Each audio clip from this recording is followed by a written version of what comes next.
সবাইকে প্রণাম, নমস্কার। সাপ্তাহিক কথামৃত পাঠের আয়োজনে সবাইকে স্বাগত জানাচ্ছি। বলা হয়, সময় না হলে, সংযোগ না ঘটলে কিছু হয় না। সব কিছুরই একটা সময়ের প্রভাব আছে। মানুষের জীবনে চাই কি? একটাই তো চাওয়া, সেটা হচ্ছে মুক্তির আনন্দ। এই যে যত জড়িয়ে থাকা, তার একটা পারস্পরিক প্রাপ্তি হচ্ছে যে তার সঙ্গে কিছু দুঃখ থাকবে। তো যে জেনেছে বা যে জানেনি, তাতে কিছু যায় আসে না, সেই ভোগ সকলেরই হয়। তো মুক্তি একমাত্র আকাঙ্ক্ষী হতে পারে। মানে মানুষ একটা জিনিস চাইতে পারে যেন তার এই সকল ভাবনার এবং জড়িয়ে যাওয়া থেকে কোথাও না কোথাও তার মুক্তি হয়। এখন সবাই কি চাইবে? সবাই চাইবে না, সচেতন ভাবে চাইবে না। ভিতরে ভিতরে একটা চাওয়া আছে, মুক্তির আকাঙ্ক্ষা সবার, কিন্তু মোহগ্রস্ততার কারণে অনেকে ঠিক বুঝে উঠতে পারে না সেই আকাঙ্ক্ষার দিকে সে যাবে কিনা।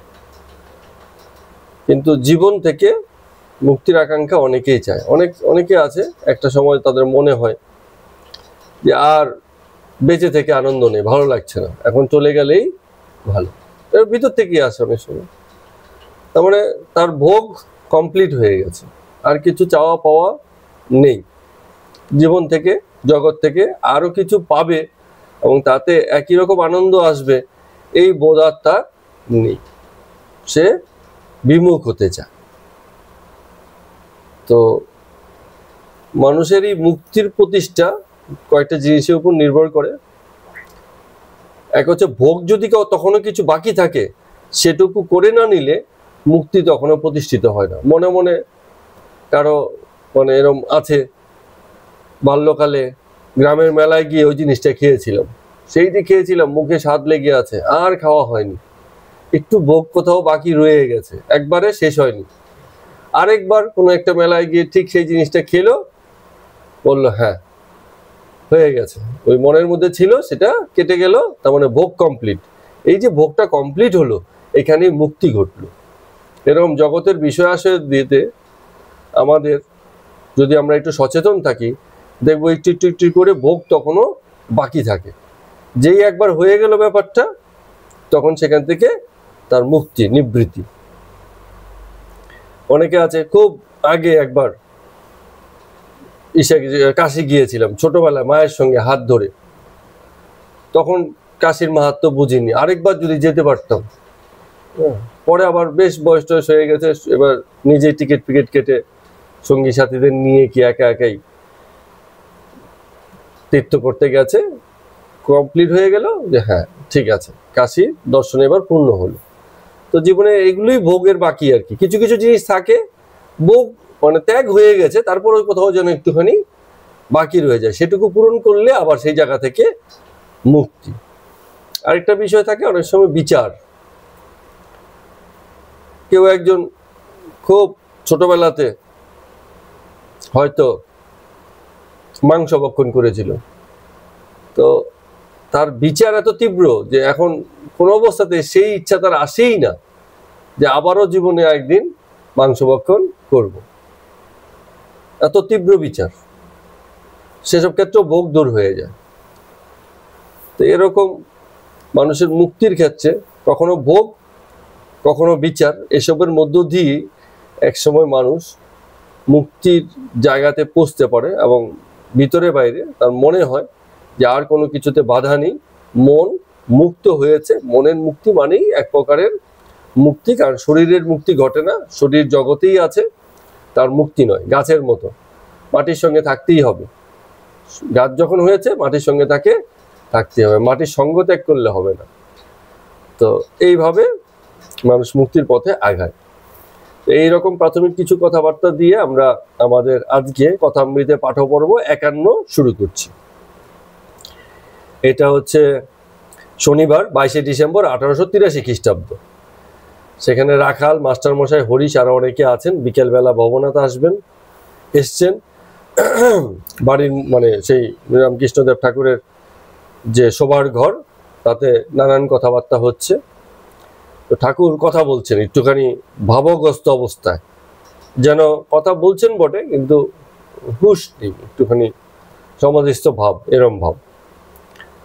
তো তিনি বলছেন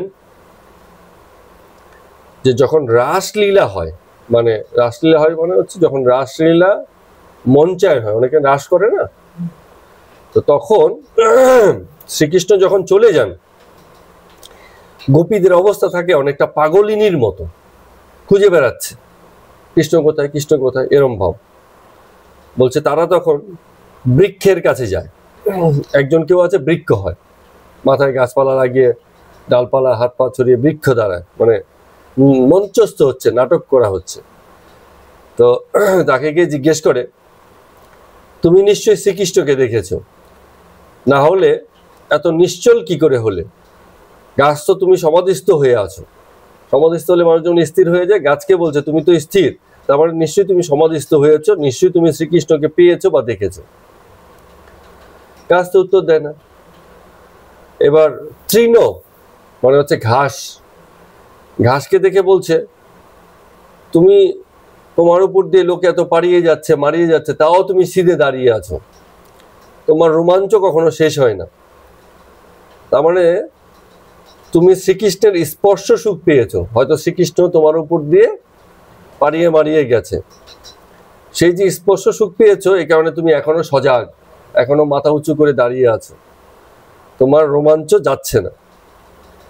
এরম করে করে মানে বিভিন্ন জনকে গোপীরা জিজ্ঞেস করছে আর শ্রীকৃষ্ণের খোঁজ নিচ্ছে। কিন্তু শ্রীকৃষ্ণ তো নেই, অক্রূর এসেছিলেন শ্রীকৃষ্ণকে মথুরায় নিয়ে যাবার জন্য। তো সেই যখন গেছে, গাড়ির মানে রথের চাকা ধরে রেখেছে সখীরা, যে না যেতে দেব না, রথের চাকা, কেউ সামনে দাঁড়িয়ে গেছে, কেউ শুয়ে পড়েছে যে যাওয়া যাবে না। তখন সেই সময় রামকৃষ্ণদেব ঠাকুর আবার গান করছেন, মানে সেই রাসের মধ্যে গান হচ্ছে, ধরো না রথচক্র, রথ কি চক্রে চলে, যে চক্রের চক্রী হরি, যার চক্রে জগৎ চলে। অক্রূর তো মানে শুধু আদেশ পালন করছে মাত্র, অক্রূর কিছু নয়। তারই কথা, তারই ইচ্ছাতেই আজকে এই বৃন্দাবনে এতখানি ছড়িয়েছিল, আবার তারই ইচ্ছাতে বৃন্দাবন ছেড়ে তার চলে যাওয়া হচ্ছে। তো যিনি ইচ্ছা চক্র মানে করছেন, তারই ইচ্ছাতে জগৎ চলছে। যেমন আপাতদৃষ্টিতে অনেক সময় মনে হয়, যখন একটা গাড়ি চলে তো মনে হচ্ছে ড্রাইভার গাড়ি চালাচ্ছে, কিন্তু গাড়ির চলা, গাড়ির থামা এবং গাড়ির গন্তব্যে পৌঁছানো, এই কোনো কিছুতে ড্রাইভারের হাত নেই। তো লোকে বলবে এই কেমন কথা হলো, গাড়ি ড্রাইভার চালাচ্ছে, গাড়ি চলবে কোথায়, থামবে কোথায়, গন্তব্য কোথায় যাবে, তাতে ড্রাইভারের হাত নেই? আসলেই নেই। কারণটা হচ্ছে ওই গাড়িতে যে চড়ে বসেছে তার হাত, তার ইচ্ছায় গাড়ি চলে। যেমন আমরা যখন বাসের টিকিট কাটি, আমাদের তো গন্তব্য থাকে, তার মানে আমাদের গন্তব্যে নিয়ে যাবে বলেই আমরা সেই টিকিটটা কাটি। তো ড্রাইভারের ইচ্ছে নেই, বা ইচ্ছে চাইলেও সে ভিন্ন কিছু করতে পারবে না, যেই টিকিট সে দিয়েছে সেই গন্তব্যে তাকে যেতে হবে। তাহলে যিনি প্যাসেঞ্জার, তার ইচ্ছায় গাড়ি চলে। আবার গাড়ির মালিক যদি হন, পিছনে বসে থাকেন, গাড়ি চালাচ্ছে বটে ড্রাইভার, কিন্তু তার ইচ্ছাই চলছে, তিনি ইশারা করছেন এই বাদিকে দাঁড় করাও, আমি একটা পান মুখে দেবো, গাড়ি দাঁড়িয়ে পড়বে। আবার গাড়িতে চড়বেন, বলে বিটুদের বাড়ি চলো, গাড়ি তখন বিটুদের বাড়ি চলবে। ড্রাইভারের কোনো ইচ্ছে নেই, যদিও সে গাড়ি চালাচ্ছে। তো জগতের এই গাড়ির, যে গাড়িটা জগতে চলছে, সেই গাড়ির মালিক কে? সেই গাড়ির মালিক আমরা নই। বাইরে থেকে দেখলে মনে হয় আমরাই সবকিছু করছি, জগতে যত খেলা আছে যেন আমরাই খেলছি, কিন্তু অন্য একজন আছেন যিনি আদেশদাতা, ইচ্ছাকর্তা হিসেবে আছেন, তার ইচ্ছাতেই বাকি সবকিছু হচ্ছে। এভাবে রামকৃষ্ণ ঠাকুর একটু ব্যাখ্যা করলেন।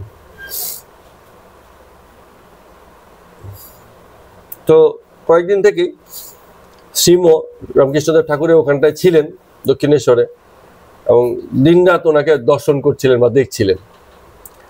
তো মাঝে মাঝে একটা জায়গাতে বলছেন যে ঠাকুরের এরকম হয়ে যায় ভাবের ঘোরে, এবং যখন তাকান মনে হয় যেন চোখের থেকে জ্যোতি বের হচ্ছে, এরকম উজ্জ্বল চোখ, আনন্দে উজ্জ্বল।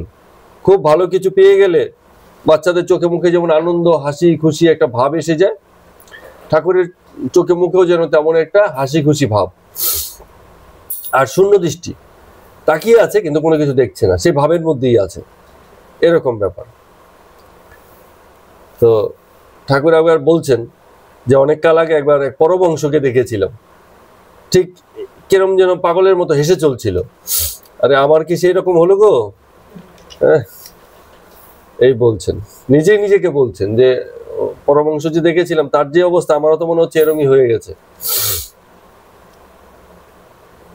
আর কি হচ্ছে, মানে স্বগতোক্তি, অর্থাৎ মায়ের সঙ্গে কথা বলা, যখন তখন যাত্রার সাথে দেখে মনে হবে যেন একা একাই বকছে, কিন্তু না, তিনি কারোর সঙ্গে কথা বলছেন, এরম ভাব।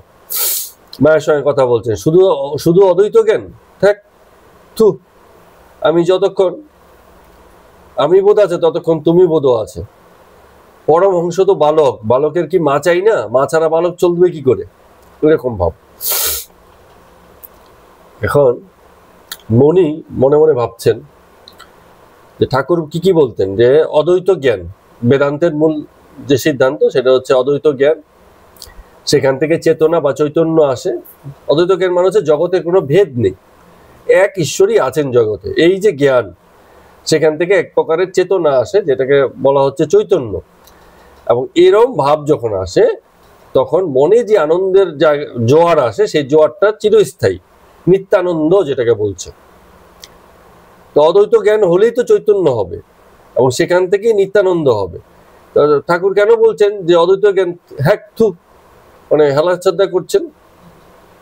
কারণ ওই যে নিত্যানন্দ যখন হচ্ছে না, তখন নিজেকে এবং মাকে, মানে কালী মাকে যারা আরাধনা করছেন তাকে স্পষ্ট দেখছেন, বুঝছেন। তো এই যে স্পষ্ট জ্ঞান, দুইয়ের জ্ঞান জগতে থাকতে থাকতেই হচ্ছে, এই জন্য মাঝে মাঝে সেই অদ্বৈত জ্ঞানকে হ্যাকথু করছেন, হেলাচ্ছেদা করছেন। কারণ জগৎ মাতার প্রেমানন্দে এতটাই বিভোর, এতটাই মাতোয়ারা, যে তিনি নিজের এই প্রেমের যে ফলগু দ্বারা অন্তরে বইছে এবং তার থেকে যে আনন্দ, সেই আনন্দের কথা তো ভুলতে পারছেন না। এই আনন্দের উৎস তাকে আপন জ্ঞান করেই, তাকে মাতৃজ্ঞান করেই আসছে। এই জন্য তিনি এই কথাটা বলছেন, যেন অদ্বৈত জ্ঞান থেকে যে চৈতন্য এসছে, সেখান থেকে যে নিত্যানন্দ এসছে, নিত্যানন্দ আসার পরে যেন একটা নতুন বোধ তৈরি হলো, এরকম একটা ভাব। তো এইসব অবস্থা দেখে হাজরা মাঝে মাঝে আসতো আর হাত জোরে করে মানে বলতো ঠাকুরের সামনে, ধন্য ধন্য। তারপর একটু জ্ঞান ফিরে এলে রামকৃষ্ণদেব হাজরাকে বলতেন, তোমার বিশ্বাস কই, তুমি তো এখানে আসো জটিলা কুটিলের মতো, লীলা হচ্ছে, মাঝখানে ব্যাগরা দিচ্ছ আর তুমিও মানে লীলাতে প্রতিষ্ঠিত হচ্ছ, তোমার কোনো কিন্তু বিশ্বাস নেই। হাজরাকে এরকম বলছেন। হ্যাঁ, সুন্দর বলেছেন।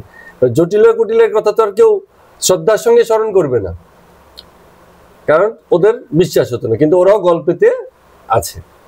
হ্যাঁ, তো এই কারণে বলছেন যে জটিলা কুটিলের মতো আছে, তোমার বিশ্বাসের জায়গা নেই।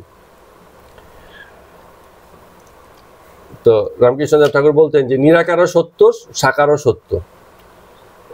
একজন ন্যাংটো সাধু ছিল, সে উপদেশ দিত সচ্চিদানন্দ ব্রহ্ম কিরূপ।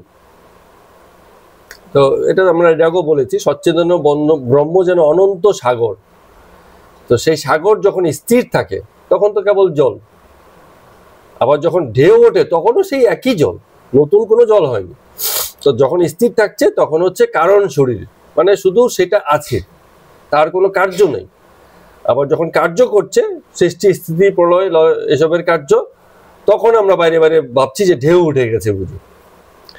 এই একই শিব শান্ত, আবার একই শিব হচ্ছে প্রলয়ঙ্করী এবং ধ্বংসের হোতা, জগৎ ধ্বংস করছেন, প্রলয়ঙ্করী, কিন্তু আবার সেই সবচেয়ে শান্ত। তো যখন কার্য করছেন তখন যেন তার তরঙ্গটা, তার বিস্তারটা আমরা বুঝতে পারি, তার আগে যেন আমরা বুঝতে পারি না। কিন্তু তার কারণ শরীর হচ্ছে তার স্থিরতা, কোন রকম পরিবর্তন সেখানে নেই। তো ঠাকুর এক জায়গাতে বলছেন, বলে যেখানে বিচার গিয়ে শেষ হয় সেখানেই ব্রহ্মের ভাবনা শুরু হয়। এই কথাটা খুব ভালো কথা বলছেন। যেখানে প্রশ্নের আর উত্তর পাওয়া যায় না তখন ধরে নেওয়া হয় এ বাবা ঈশ্বরেরই কাজ, এরকম একটা ভাব তখন চলে আসে। উত্তর তো পাচ্ছে না, তখন বলছে এরপরে কি আছে জানি না, ওই তিনিই জানেন কি আছে, আর আমার কাছে এরপরে জ্ঞান নেই। তো উদাহরণ অনেক বলেছেন, ওই নুনের পুতুল সমুদ্র মাপতে গেছিল, 4 বন্ধু দেয়াল টপকে ওপাশে কি আছে দেখতে গেছিল, কেউ আসে আর কিছু বলতে পারেনি ওপাশে কি আছে, খবর দেওয়ার লোক নেই, যে গেছে সে বরাবর গেছে আর ফিরে আসেনি, এরকম। তো কেন এই ব্যাপার? কারণটা হচ্ছে নিত্য এবং লীলা দুই তার। নিত্য আমরা মানে খোঁজ করি এবং দেখতে চাই, কিন্তু শেষ পর্যন্ত লীলাকেই আঁকড়ে ধরি, কারণ নিত্যকে দেখার সুযোগ আমাদের নেই। সমুদ্রকে আমরা ঢেউ দিয়েই চিনি, ঢেউ নেই বলবো এই কি, এ তো পুকুর, সমুদ্র কোথায়? আবার ঢেউ এলে আরে বাপরে, পুকুরেও সমুদ্রের ঢেউ উঠে গেছে। এখন তো ওই যে বাচ্চাদের অ্যাকুয়াটিকা, কৃত্রিম ঢেউ, ছোট জায়গা, পুকুরের মতো জায়গা, 15-20-30 জন নেমে গেছে, একটা কৃত্রিম ঢেউ তৈরি করে দিয়েছে, তাদের খুব আনন্দ, হ্যাঁ সমুদ্রের মতো ঢেউ হচ্ছে। কৃত্রিম মানে লীলাতেই মজে গেছে, যারা জগতের মানুষ আছে তারা লীলাতেই মজে গেছে, তার নিত্যকে দেখার সুযোগ ঘটে না এইভাবে। তো সবাই তো, ঋষিরা পর্যন্ত সেটা দেখতে চায়নি। যেমন রামকে যখন শরীর রূপে দেখেছে, বলছে না তোমাকে আমরা মানি না, আমাদের নিরাকার ব্রহ্মই একমাত্র উপাস্য হবে। আবার ভরদ্বাজ ব্রাহ্মণাদি যারা ছিলেন তারা আবার রামকে অবতার হিসেবে মেনেছিলেন, তারই পূজা করতেন, এইরকম। তো কেউ মানে তাকিয়ে আছে সেই নিত্যের দিকে, আবার কেউ লীলাতেই বলছে যে হ্যাঁ আমার চোখের সামনে আছে, আমি তাতেই খুশি। তো আবার ঠাকুর হাসতে হাসতে বলছেন মণিকে, বিশেষ করে অনেকদিন থেকে মণি কিন্তু আছেন সেখানটায়, যে সব যারা পার্শ্বদ আসে আমার কাছে, সবাইকে সব জ্ঞান একবারে দিচ্ছি না, একটু একটু করে দিচ্ছি, কারণ বারবার আসতে হবে তাদের। মণিকে বলছেন যে তুমি যেদিন এসেছিলে সেদিনই আমি তোমায় চিনেছিলাম, তোমার চৈতন্য ভাগবত পড়া শুনে আরো বুঝেছিলাম ভিতরে কোথাও তোমার সেই জিনিসটা আছে। তুমি আমার খুব আপনার জন, এক সত্তা, যেন পিতা ও পুত্র। বলে কলমি এক ধরনের শাক, পুকুরে হয়, ওই কলমির শাকের একটা অংশ ধরে টানলে ও আর একটা অংশ আসে না, ও পুরো শাক ধরে এসে যায়। কারণ কি, ও তো একটার সাথে গায়ে গায়ে গায়ে গায়ে পেঁচিয়ে পেঁচিয়ে লেগে। তো বলছে এই যে তোমরা 2-4 জন করে আসছো, আস্তে আস্তে তোমাদের সঙ্গে যুক্ত যারা আছে সব আস্তে আস্তে এখন আসতে থাকবে কলমির শাকের মতো, পরস্পর আত্মীয় যেন, সবাই ভাই ভাই। হরিশ রাখাল সবাই তো এসছে, এরকম আরো আসবে। কিন্তু যতদিন আসো নাই ততদিন ভুলেছিলে, এখন নিজেকে চিনতে পারবে, তিনি এসে গুরুরূপে তোমাদেরকে এসব জানিয়ে দেবেন। তারপরে আবার সেই বিখ্যাত গল্পটা, এই গল্পটা এর আগেও বলেছেন, বলছে একটা বাঘিনী ছাগল ধরতে গেছিল, তার একটা ব্যাধ ছিল, ব্যাধ মানে হচ্ছে শিকারী। গল্পটা শোনো। সেই শিকারী দেখলো যে কতগুলো ছাগল ছানাকে একটা বাঘিনী মেরে ফেলছে। তো শিকারী বললো ভালোই হলো, এবার আমি বাঘিনীকে মারবো, কারণ শিকারী কখনো ছাগল মারতে যায় না বনের মধ্যে, বাঘিনী মারতে যায়। তো উনি যখন তীর ছুঁড়েছেন, বাঘিনী মরে গেছে, মরতে মরতে একটা বাচ্চা প্রসব করে দিয়ে গেছে। তো সেই বাচ্চা জন্মানোর পর থেকে ওই দেখেছে চারপাশে সব ছাগল, তো ছাগলদের সঙ্গে চলে গেছে, ছাগলের মায়ের দুধ খেয়েছে, খেয়ে খেয়ে ওই ছাগলের সঙ্গে তিরিং বিরিং লাফিয়েছে আর ঘাস খেয়েছে, বড় হলে যা হয় ছাগলের দলের সঙ্গে মিশে। এরকম করতে করতে অনেকদিন চলে গেছে, মানে ওদের সঙ্গে চলছে, একদম ছাগলের মতোই হয়ে গেছে, দেখতে শুনতে বাঘ কিন্তু আচরণ পুরো ছাগলের মতো। তো একদিন আরেকটা বাঘ ওই ছাগলের দলকে আক্রমণ করেছে, এসে ওই বাঘ অবাক হয়ে গেছে আরেকটা বাঘ দেখে। যেই ও আক্রমণ করেছে, ছাগল দৌড়চ্ছে, ওই বাঘও ওকে দেখে ছাগলদের সঙ্গে সঙ্গে দৌড়চ্ছে। তো সবকিছুকে ছেড়ে ছেড়ে ওর পিছনেই দৌড়চ্ছে, ওকে পরে ধরেছে, বাচ্চা তো ধরেছে, ধরে ওকে নিয়ে গিয়ে তারপরে কোথায় নিয়ে গেছে, জলের কাছে গিয়ে বলছে দেখ টাকা ভালো করে, তোরা আমার মধ্যে কোনো পার্থক্য আছে, তুই ওদের সঙ্গে কি করছিস, ছাগলের পালের সঙ্গে। তখন জোর করে মুখের মধ্যে একটা মাংসের টুকরো দিয়ে দিয়েছে, ও তো চিরকাল মানে ইসে খেয়ে অভ্যস্ত, ঘাস খেয়ে অভ্যস্ত, মাংসের টুকরো দিয়েছে, প্রথমে ওয়াক ওয়াক করছে, কিন্তু পরে আবার একটু স্বাদ পেয়েছে, আবার ভালোও লাগছে, এই করতে করতে খেয়ে নিয়েছে, তার মানে মাংসের স্বাদ পেয়ে গেছে। তো এইভাবে তখন তার আত্মপরিচয় ঘটলো। কি হলে ঘটনার ভিতর দিয়ে যাচ্ছে, সে নিজের পরিচয় যা একদিন ভুলে গেছিল, যাদের সঙ্গে চলছে ফিরছে, এই করে করে নিজের পরিচয় ভুলে গেছিল। তখন ওই বাঘটা তাকে বললো, তোকে দিক, তোর লজ্জিত হওয়া উচিত যে তুই ছাগলের সঙ্গে লিখে ছাগলের মতো জীবনযাপন করছিস, তুই অ্যাকচুয়ালি তো বাঘের জাত, তুই হচ্ছিস বাঘ। তো ঠাকুর এখানে তাই বলছেন ইঙ্গিত করে, যে যতদিন আসো নাই ততদিন ভুলেছিলে, এখন নিজেকে চিনতে পারছো, তোমার ভিতরে সেই সচ্চিদানন্দ শক্তির প্রকাশ আছে, হ্যাঁ, এবার নিজেকে চেনো।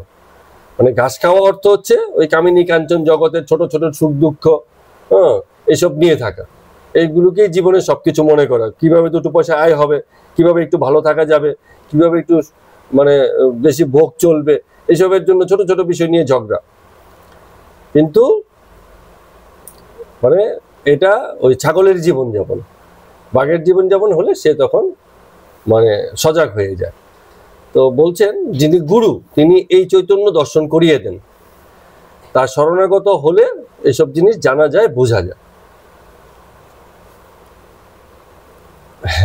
তো এই করে করে আবার যখন বাড়ি ফিরছেন, নবতের কাছে এসে হাজরাকে দেখলেন ঠাকুর।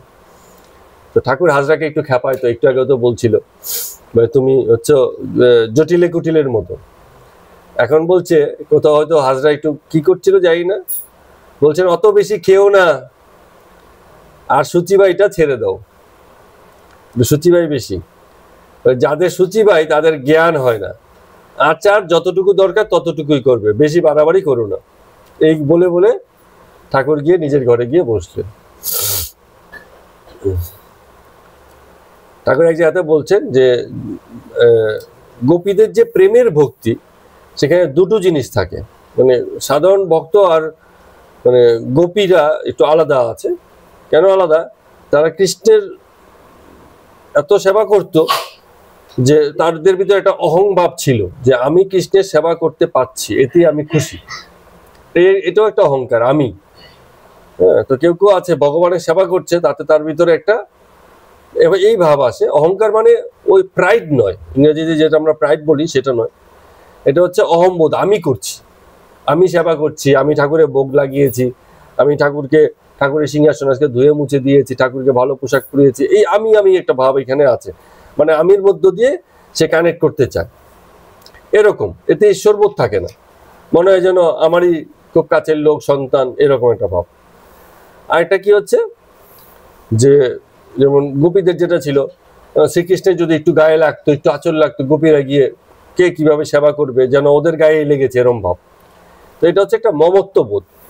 দূরে কোথাও গেছে, মথুরাতে কৃষ্ণের ব্যাপারে খোঁজ খবর নিত, কৃষ্ণ কেমন আছে, যদি শুনতো কৃষ্ণ একটু ভালো নেই, তাদের মনে কিন্তু একটা খুব কষ্টের জায়গা তৈরি হতো, এর মমত্ববোধের জায়গা।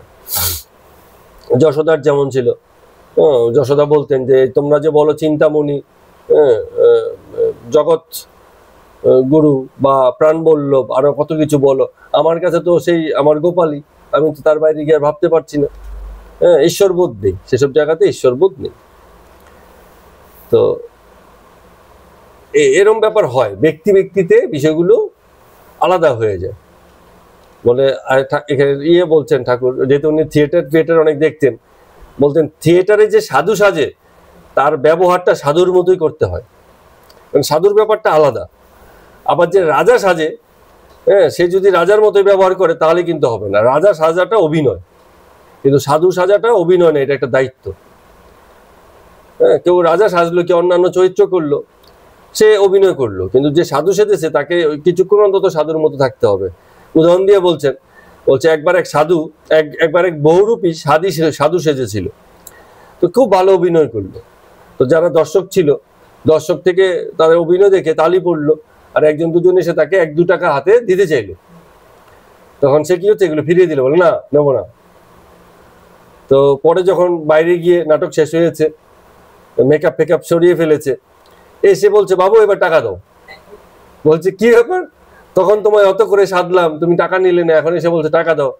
বলে তখন তো সাধু সেজেছিলাম, সাধুর টাকা নিতে নেই, সাধু হয়ে টাকা নিতে নেই, এখন তো আমি সাধারণ মানুষ হয়ে গেছে, এখন আমাকে দাও, টাকার দরকার আছে তো, এখন আমাকে দাও। তো কথাটা সুন্দর বলেছে যে কিছু জিনিস সাজলে তেমনই হতে হয়। যেমন আপনারা জানেন কিনা ওই ভদ্রলোকের কথা আমরা জানি, যিনি এই যে রাম চরিত্রে অভিনয় করেছিলেন, নামটা জানি না, সেই ভদ্রলোক কিন্তু পরবর্তীতে অন্য কোনো চরিত্রে অভিনয় খুব একটা করেননি। হ্যাঁ, আচ্ছা। তো কেন? কারণ এই চরিত্রে এমন ভাবে মানুষ তাকে দেখেছে, এবং তিনি এক সাক্ষাৎকারে বলতেন যে উনি যখন এসে যেতেন, কখনো এয়ারপোর্টে যাচ্ছেন, মানুষজন দেখে এসে দূর থেকে প্রণাম টোনাম করছে, এটি করছে, একদম হ্যাঁ রাম ভেবে, রামের যে, এবং আমরা সত্যি যদি আমরা একটু চোখও বুঝি, আমরা যদি রাম চরিত্র কল্পনা করতে চাই, দেখবেন তার সেটা মুখটা সামনে চলে আসবে। এরকম সুন্দর অভিনয়, এবং সেই অভিনয় বছরের পর বছর লোককে দেখিয়েছে, মানুষের মনের মধ্যে সেটা একদম গেঁথে আছে। তো সেই ভদ্রলোক নাকি ধূমপান করতেন। তো একবার কোথাও একটা পাবলিক প্লেসে তিনি ধূমপান করছিলেন, আর একজন এসে তাকে বলছেন যে রাম, প্রিয় রাম, তুমি অবাক হয়ে গেছে এক লোক যে তুমি ধূমপান করছো, ঠিক আছে, এবং এত অবিশ্বাস নিয়ে তাকিয়ে আছে। হ্যাঁ, তো উনি তারপর থেকে ধূমপানই ছেড়ে দিলেন, যে না, আমার পক্ষে অন্তত এই জিনিসগুলো করা সম্ভব না। অভিনয় ছেড়ে দিলেও তার সেই যে রামের চরিত্রের যে অভিনয়টা, সেটাকে উনি ছাড়তে পারলেন না সারা জীবন, কারণ মানুষ তাকে মনে রাখছে। উনি হয়তো ছেড়তে চেয়েছিলেন, মানুষ তাকে ওভাবেই মনে রেখেছে, এবং তিনি এত দায়িত্ব নিয়েছেন যে তিনি সেই জায়গাটাকে ভাঙতে চাননি। মানুষের এই যে ভালোবাসাটা, এবং এটা তো ভাঙা যাবে না। তো সেটা আমরা ওই যে ওদেরকে একবার দেখিয়েছিলাম, ওই যে রাধা কৃষ্ণের যে চরিত্র অভিনয় করলো, ওদের ওই যে বিভিন্ন রকম মিডিয়া কভারেজ আছে, ছোট ছোট রিল আছে, ওখানে দেখা যাচ্ছে তারা ছোট ছোট পোশাক পরে কি আধুনিক যে জীবনযাপন তেমন ভাবে তারা চলছে। তো যারা একদিকে রাধাকৃষ্ণের সিরিয়াল দেখছেন, আবার গিয়ে ওদেরকে এইসব দৃশ্য দেখলে মানানো যাবে না, মুশকিল হয়ে যায়, ঠিক আছে। তখন কি হয়, ওই চরিত্রে থেকে কৃষ্ণ যা বলছেন সেগুলো খুব খেলো হয়ে যায়, হালকা হয়ে যায়। এই জন্য এইসব গুরুত্বপূর্ণ চরিত্র গুরুত্বপূর্ণ দায়িত্বশীল লোককে দিয়েই করানো উচিত, যে যার জীবন ওই সাথে অন্তত যেন বিরোধ না করে, এরকম। না হলে খুব মুশকিল, খুব খেলো হয়ে যায়, খুব হালকা হয়ে যায়। এক জায়গাতে গিয়ে কৃষ্ণের চরিত্র করছে, আরেক জায়গাতে গিয়ে কি বলছে গুন্ডা চরিত্র নিচ্ছে। তো এই খুব খুব মুশকিলের ব্যাপার আছে। এইসব চরিত্র যাকে তাকে দেওয়া উচিত নয়, এরকম। তো ঠাকুর বলছেন ঈশেকে, মণিকে, বলে তোমাদের যোগও আছে, ভোগও আছে। তো কেন? কারণ যদি যোগ না থাকতো তাহলে তোমাদের চেহারা শুষ্ক হতো। যেমন যার মনে ভোগ বাসনা বেশি থাকে, সে দেখা যায় যে মনে স্ফূর্তি থাকে কম, কারণ তার মনে তো সবসময় এই চিন্তা যে আমার ওটাকে পেতে হবে, পাইনি জীবনে। যখন ভোগের বাসনা থাকে, সেগুলো না পাওয়ার বেদনাও থাকবে। সকল ভোগ বাসনা জগতে পূর্ণ হয় না, তার আমরা যে পাইনি সেই নিরানন্দটাও থাকবে, চেহারা শুষ্ক থাকবে, মাঝে মাঝে মন খারাপ থাকবে, মাঝে মাঝে দেখবে চুপচাপ বসে থাকে, এরকম দুঃখী। কিন্তু ওই ঈশা বলছেন, ঠাকুর বলছেন যে তোমার মধ্যে কিন্তু সেটা নেই, তোমার চেহারা শুষ্ক না, তোমার চেহারা উজ্জ্বল, ভিতর থেকে যেন সুখভাব কোথাও থেকে বেরিয়ে আসে। তো খানিকটা ভোগ থাকলে যোগটাও খুব ভালোভাবেই আছে। ওই দেখো না যদু মল্লিকের অবস্থা, দেখো এখন ইদানিং এত টাকা হয়েছে যে এখন আর সে মন্দির টন্দিরে খুব একটা আসে না, যাওয়াই হয়। টাকা ফাঁকা থাকলে ঈশ্বরের ভাবনা অটোমেটিক মানুষ কিন্তু ভুলে যায়। নবীন নিয়োগী দুজনেরই ঠিক একই অবস্থা, যোগও আছে, ভোগও আছে। নবীন নিয়োগী যেটা হয়েছে যে বাপ বেটা দুজনেই বড় করে দুর্গাপূজা করে, আর চামর দুলিয়ে হাওয়া করে ঠাকুরকে। তো কোথাও যেন মনে হয় যে ধ্যানস্থ আছে বা তাদের মন আছে, আবার কোথাও যেন সেই ভোগের যে বিষয় সেসব জায়গাতে যেন মগ্ন হয়ে কোথাও যেন দূরত্ব তৈরি হয়ে যায়। তো ঠাকুর এসব কথা বলছেন। তো সুরেন্দ্র বলে একজন আছে, সে বলছে যে আমি কি করি, মা মা বলে ঘুমিয়ে পড়ি। রামকৃষ্ণ বলছেন খুব ভালো, স্মরণ মন থাকাটা খুব দরকার, সবসময় তাকে স্মরণ করছি, তাকে মনন করছি, শুধু মুখে মুখে না, হ্যাঁ, ভিতর থেকে যেন আসে সেই জিনিসটা। যেমন আমি অনেক সময় অনেককে বলেছি যে যখন সত্যি বিপদে পড়বে, কোনো রকম উপায় দেখছো না, তখন মন থেকে যদি ওই যে হরে কৃষ্ণ হরে রাম, হরে মানে কি হরণ করে নিয়ে যায়, তোমার এমনিতে হয়তো খুব একটা নাম করো না, কিন্তু বিপদে পড়েছে, তখন তোমার ভিতর থেকে যেটা আসবে এরকম আশায় যদি মানে ভিতর থেকে আসে, তবেই নাম করা উচিত। তাতে কি হচ্ছে, নামের সঙ্গে কানেক্ট করা যায়। না হলে কিন্তু কানেক্ট করাটা একটু মুশকিল আছে। শুধু মানে নাম করতে হবে, টার্গেট আছে, সেই হিসাবে করলে ওগুলো শুধু জাস্ট মানে নাম করার মতো ব্যাপার হয়ে যায়, জাস্ট নাম করে। যে ছোটবেলায় ওই আমাদের সঙ্গে খেলতো এক বাচ্চা ছিল, তো প্রায়ই ও দুষ্টুমি করতে বলে বাড়ি থেকে ওকে এমনি এমনি ডাকতো। কেন ডাকতো? যাতে ও সাড়া দিচ্ছে কিনা, কোথায় আছে, হ্যাঁ, একটু একটু কিছুক্ষণ বাদে বাদে বাড়ির লোকজন, মা, বাড়ির যারা অন্য যারা আছে, ঠাম্মা ফাম্মা, বাড়ির পিসি টিসি, এরা ওর নাম ধরে ডাকতো। তখন ও কি করতো, বাড়ি থেকে সাড়া দিত। এটা অর্থ হচ্ছে বাড়ির লোক বুঝতে পারছে বাড়ির আশেপাশেই আছে। আমাদেরকে এসে আবার বলতো, ওই যে দেখ আমার নাম মুখস্থ করছে, হ্যাঁ, নাম ধরে বারবার ডাকছে, তো বলছে দেখ আমার নাম মুখস্থ করছে। তো ঠাকুরের নাম অর্থ যেন এরকম মুখস্থ করা না হয়, যে নাম ধরে ডাকছি ডেকেই যাচ্ছে। সত্যি ভিতর থেকে তারা আসে, তার নাম নেয়ার প্রতি যেন আগ্রহ জন্মে, ঘটনায় জন্মুক আর তৃষ্ণা ইচ্ছায় জন্মুক। ওই যে একটু আগে সুরেন্দ্র যেমন বলছে না, যে আমি তার নাম নিতে নিতে ঘুমিয়ে পড়ি, ভালোই তো, সারাদিন যত রকম মানে ইসে করা হলো, ভোগের বা জগতের কাজকর্ম করা হলো, ঘুমনের আগে কিছুক্ষণ তো মানুষ নীরব হচ্ছে, অন্য কোনো কাজের বোঝা থাকছে না। সেই সময়টা অন্তত আন্তরিকভাবে যদি আমরা তার নাম স্মরণ করতে পারি, সেইটুকু সময়ে যতটা কানেক্ট হবে, হ্যাঁ, সে বড় দুর্লভ এবং আনন্দ ঘন মুহূর্ত হবে। এইরকম ঠাকুর বারবারই বলেছেন, সবকিছুরই একটা উপযুক্ত সময় আছে। যে কথাটা বলা হচ্ছে, এই যে আন্তরিক ডাক, এই ডাকটাও একটা বিশেষ সময়ই আসে। মানুষের সেই আন্তরিক পরিণতি ভাব এলে তবেই এই আন্তরিক ডাকটা আসে, না হলে তো বাইরে বাইরে ওই সবাই বলছে, সবাই করছে, চলো আমিও ভাই করতে থাকি, এরকম। বলছে পাখি এত যে নির্বোধ মানে বুদ্ধিহীন, সেও মানে ওই যে ডিমটা যখন ভিতর থেকে পরিপক্ক হয়, বাইরে থেকে তো বুঝে না, কিন্তু পাখির মা ঠিক জানে, এবং পরিপক্ক হলে ওকে টুকরে টুকরে টুকরে টুকরে একটু ফুটো করে দেয়, যাতে ভিতর থেকে ওই পাখিটা আবার টুকরে টুকরে বেরোতে পারে। যতক্ষণ ডিম কাঁচা হচ্ছে ততক্ষণ কিন্তু ও টুকরোয় না। কেন এই কথাটা বলছে? কারণ তখনও সময় হয়নি। তো সময় হলে পরেই পাখির মা ডিমকে টুকরে ছানা বার করে, না হলে কিন্তু করবে না। তো গুরুও অনেক সময় সাধনার পথে অনেক সহযোগিতা করে শিষ্যকে, কিন্তু গুরু পুরোটা করে না, একটা সময় এসে ছেড়ে দেয়, বলে দেখি এবার ও কি করে, ও করতে পারে কিনা। তো যেমন অনেক সময় বলে যে গাছ কাটার সময় নিজ দিয়ে যখন গাছ কাটে, একদিক থেকে কাটতে থাকে, ও দিক থেকে কাটতে থাকে, কাটতে কাটতে যখন দেখে যে গাছ এখন পড়ে যাবে, সব লোক দূরে সরে যায়, এরপরে দড়ি ধরে দূর থেকে টানে, তখন গাছ পড়ে যায়।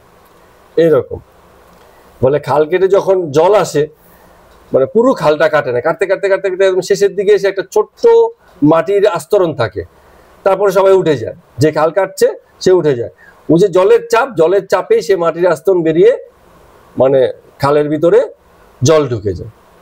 এইরকম বলে অহংকার উপাধি এসব ত্যাগ না হলে ব্যক্তি যখন নিজেকে আমি ধনী, আমি জ্ঞানী, আমি অমুকের ছেলে, আমি ওই, আমি সেই, হ্যাঁ, এইসব মান্যতার জায়গা যখন সে ত্যাগ না করতে পারে, ততক্ষণ পর্যন্ত সে উপরি উপরি মানে করে যায়।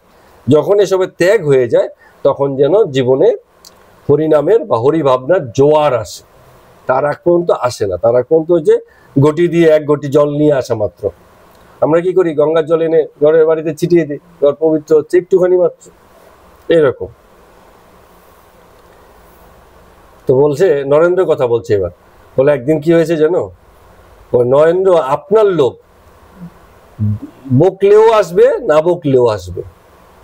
বলে নরেন্দ্র এমন স্বভাব, যখনই আসে কিছু কাণ্ড করে।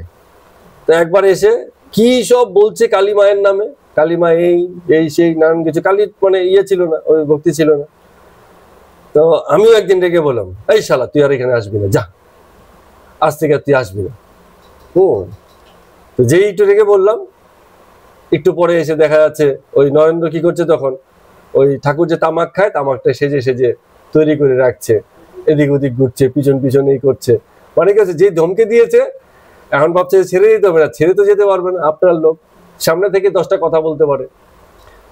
হ্যাঁ, এরকম তো অনেকই হয়, বাড়িতেও এরকম ঝগড়াঝাটির সময় সবাই বলে এই আজকে বাড়ি ছেড়ে বেরিয়ে গেলাম, গিয়ে পাড়াটারা ঘুরে আবার বাড়িতে এসে ঢুকে যায় আস্তে আস্তে চুপি চুপি। এরকম রাগ করে সবাই কিছু বলতে পারে, কিন্তু ছেড়ে তো যেতে পারবে না।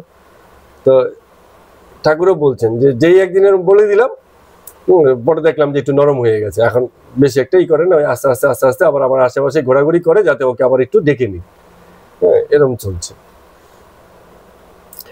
এবার একদিন শ্রী রামকৃষ্ণদেব ঠাকুর 26শে ডিসেম্বর বুধবার রামচন্দ্রের বাগানে যাচ্ছেন। রামচন্দ্র বাগান করেছেন, বাগান মানে হচ্ছে বাগান বাড়ি। আগে তো প্রচুর জায়গা ছিল, পয়সাওয়ালা লোক ছিল, তাদের বাগান বাড়ি ছিল, এরকম ব্যাপারগুলো থাকতো। তো সুরেন্দ্র বাগান ওই কাছাকাছি, আবার রামচন্দ্র বাগান কিনে সেখানে বাগান করেছেন। রামকৃষ্ণদেব ঠাকুরকে বলেছেন দেখতে যাওয়ার জন্য। আগে এটা হতো যে ঠাকুর আমি একটা কিনেছি সম্পদ, তুমি একটু এসে আমাকে কত দূরে দিয়ে যাও, এরকম একটা ব্যাপার হতো। তো এরকম অনেকেই সেদিনকে গাড়ি করে যাচ্ছেন। মণিলাল মল্লিক আছেন, ব্রাহ্ম সমাজের অন্তর্ভুক্ত, দেবতা ভবতা মানেন না, অবতার ভবতার মানেন না। তো মাস্টার মশাই আছেন, আরো দু একটা ভক্ত আছেন। তো সেই মণিলাল মল্লিক যেহেতু ব্রাহ্ম সমাজভুক্ত, তাকে রামকৃষ্ণদেব ঠাকুর যাওয়ার পথে গাড়িতে বলছেন যে তোমরা ধ্যান করো ঠিক আছে, কিন্তু উপাধি শূন্য হয়ে ধ্যান করা উচিত। যে আমি ব্রহ্মমুক্ত, আমি আকার সাকার নিরাকার এইসব বিষয় মাথায় রেখে যখন কেউ ধ্যান করছে না, সে তো আগে থেকেই কিছু একটা ভেবে নিজের ধ্যানটাকে একটা পথে পরিচালনা করছে, যেন পথটা জানা থাকলে তবেই ধ্যান এগোবে, নাহলে এগোবে না। ধ্যান তো মানে ধ্যান হচ্ছে এরকম যে জল গড়িয়ে দিলে যেমন হয়, কোন দিকে যাবে আমরা যাই না। আমি জলের দিকে ঢালছি মানে জল যে সবসময় এখানেই যাবে তা না, একটু গিয়ে আবার বেঁকিয়ে দিকে অন্য দিকে যাবে। জলের একটা নিজস্ব প্রবাহ আছে। ধ্যান হচ্ছে ধ্যানের একটা প্রবাহ আছে। যে ধ্যান করবে, ধ্যান করতে করতে সে কোথায় কোথায় কোথায় কোথায় যাবে সে আগে থেকে কিছু জানে না। আর যে আগে থেকে ঠিক করে রেখেছে যে আমার ধ্যান এই নিরাকারের দিকে যাবি, সাকারের দিকে কিন্তু যাবি না, বলে দিচ্ছে ধ্যান করার সময়, ও ভারী মুশকিল হয়ে যাবে। এ বড় কঠিন ধ্যান, এটা হওয়াটা খুব মুশকিল আছে। তো বলছেন মানুষ মানে তিনি যখন অবতার হন তখন ধ্যানের খুব সুবিধা হয়ে যায়, চোখের সামনে থাকে কৃষ্ণ একজন আছেন, রাম একজন আছেন। হ্যাঁ, মানে ভাবনাটা তখন সহজ হয়ে যায়। কোন দিকে যাব কি যাব খুঁজে পাচ্ছি না, না কৃষ্ণের ধ্যান মানে কৃষ্ণেরই ধ্যান, রামের ধ্যান মানে রামেরই ধ্যান, তার মানে একটু সহজ হয়ে গেল। তিনি তো বাক্য মনের অতীত, তাকে ধ্যান করাটা খুব মুশকিল, কিছুই জানি না তার সম্পর্কে, কোনো ভাবনা নেই, খুব চাপ হয়ে যাবে তখন। তো এটা যেন লন্ঠনের ভিতরে আলো জ্বলছে, তাহলে আমরা লন্ঠনটাকে দেখতে পাবো, ভিতরে আলোটা জ্বলছে কারণ লন্ঠনটা পরিষ্কার।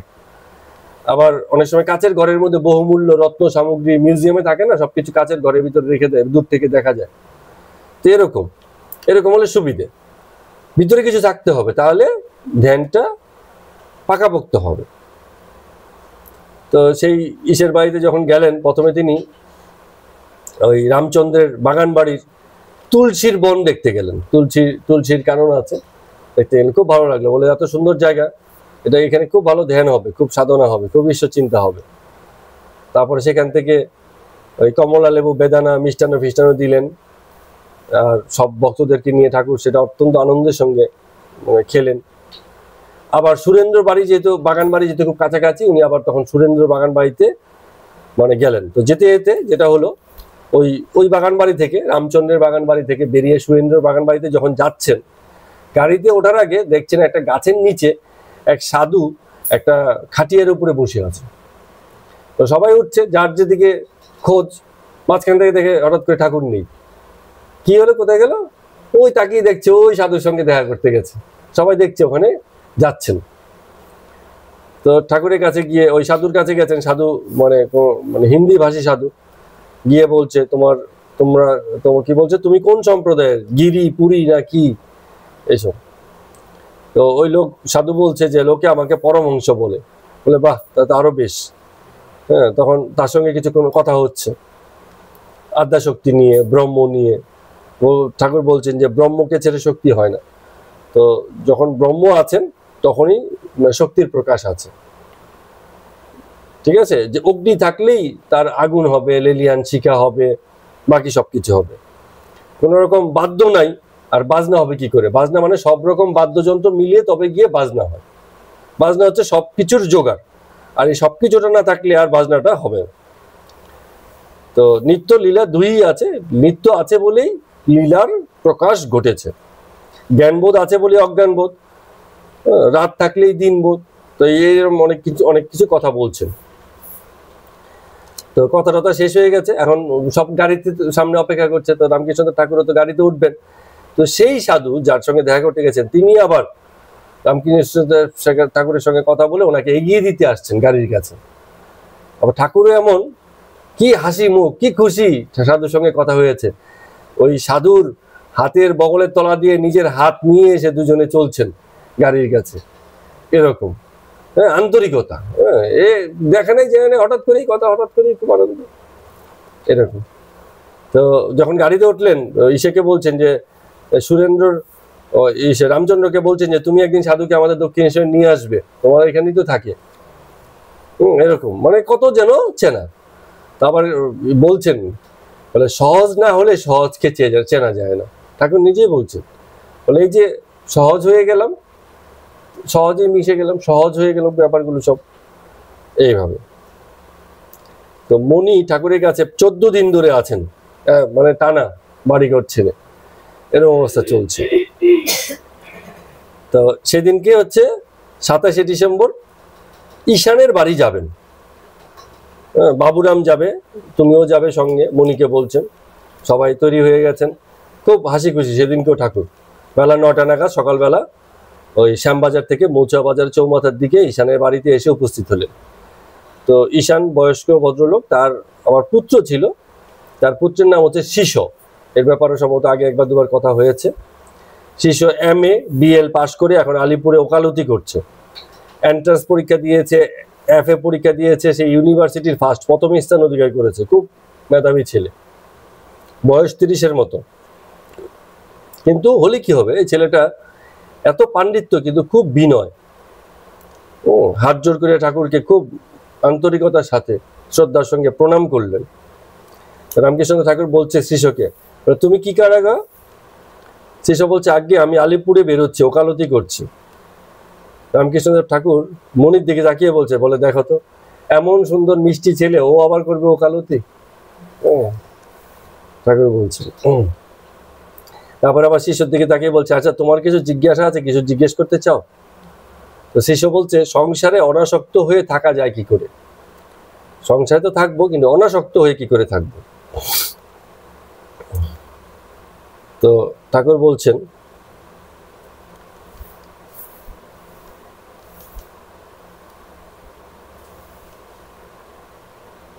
যে যতদিন ঈশ্বরের নাম করতে রোমাঞ্চ না হবে, চোখে জল না আসবে, ততদিন এই বাহ্যিক কর্ম যেগুলো আছে, সন্ধ্যাদি কর্ম, অন্যান্য যে কর্ম, সবকিছু এগুলো উপরি উপরি হয়। বলে তার জ্ঞান যখন হবে, ঈশ্বরের জ্ঞান যখন হবে, তখন এই যে তুমি যে বলছো সংসারে থেকে অনাসক্ত হয়ে থাকবে, তার মানে সংসারে আসক্ত হয়ে আছো। এই আসক্তি ভাব মানে হচ্ছে তোমার মধ্যে কোথাও একটা মানে এই ভাব কাজ করছে, কিছু কর্ম তুমি করছো যেটা উচিত, কিছু কর্ম হচ্ছে অনুচিত। যেহেতু ওকালতি পেশার সাথে আছে, এই প্রশ্নটা ওর সাথে খুব এসছে। ওকালতি পেশাতে কি হয়, অনেক সময় যে ক্লায়েন্টের হয়ে লড়ছে, এক সময় দেখা যায় সেই অ্যাকচুয়ালি অপরাধী, কিন্তু তাকে নিয়ে লড়ছে, তো তার দায়িত্ব পড়ে যায় তাকে মানে আইনি সহযোগিতা দেওয়া। তো এই যে পাপ পুণ্যের বোধ তোমার আছে, যেখানে তুমি ভাবছো যে এসবের মধ্যে থেকে কি করে অনাসক্ত হয়ে থাকা যায়, সেটার জন্য মানে যতদিন পর্যন্ত সেই চরম ভাব না হবে, ততক্ষণ পর্যন্ত তুমি অনাসক্ত হতে পারবে না। সংসারে আসক্ত হয়েই থাকতে হয়। তো রামপ্রসাদের কথা বলছে, রামপ্রসাদ বলে, ভুক্তি মুক্তি উভয় মাথায় চেয়ে রেখেছি, আমি কালী ব্রহ্ম জেনে মর্ম ধর্মাধর্ম সব ছেড়েছি। তার মানে ভোগও আমার মাথায় আছে, আমার কাছে মুক্তিও মাথায় আছে। এটা কিন্তু খুব সুন্দর কথা বলছেন। কারণ যখন সংসারে আছেন, দেহবোধে আছেন, আপনি ভোগ ছাড়তে পারবেন না, কিন্তু মুক্তির ভাবনাও আপনার চাই। তার মানে মুক্তি এবং ভুক্তি দুই আমার আছে, দুটোকেই মাথায় রেখেছি।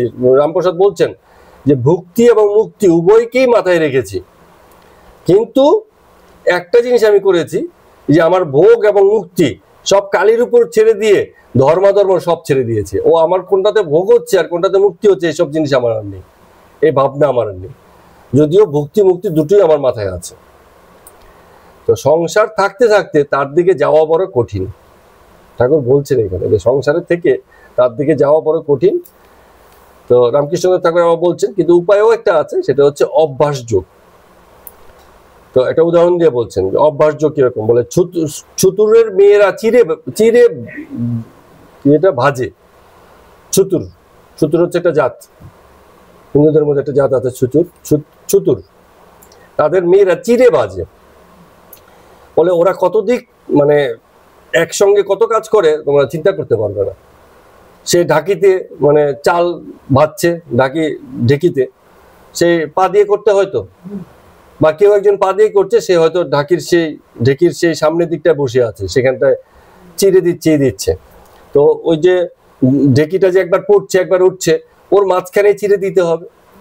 ও কিন্তু যে ওই যে পা দিয়ে করছে সে কিন্তু সামনে তাকায় না যে ওর হাত কোথায় আছে কি আছে, ও একের পর এক করেই যায়। তো একবার উঠবে একবার পড়বে, গ্যাপ হয়তো মানে হাফ সেকেন্ডের গ্যাপ, এই গ্যাপের মধ্যে চিড়ে দিতে হবে, সেখান থেকে আবার চুড়ে তুলে নিতে হবে, এর মধ্যে কাকড় তুলতে হবে, যত রকম কাজ ওই সময়ের মধ্যেই করতে হবে। এর মধ্যে আবার ছেলে আসে কান্না করে, তাকে মাই খাওয়াতে হয়, দুধ খাওয়াতে হয়।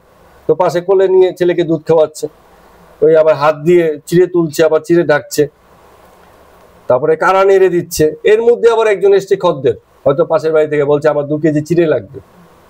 তো ওর সঙ্গে আবার কথা বলতে হচ্ছে, হাত কিন্তু চলছে। তো ওর সঙ্গে কথা বলছে মানে কি এমনি কথা নয় যে তোমার কিন্তু মাসি ওই 4 আনা পাওনা ছিল, সেই টাকাটা দিয়ে আবার নতুনটা নিয়ে যাবে, এইটুকু মাথায় রেখেছে, জগতের বুদ্ধিটাও হারায়নি।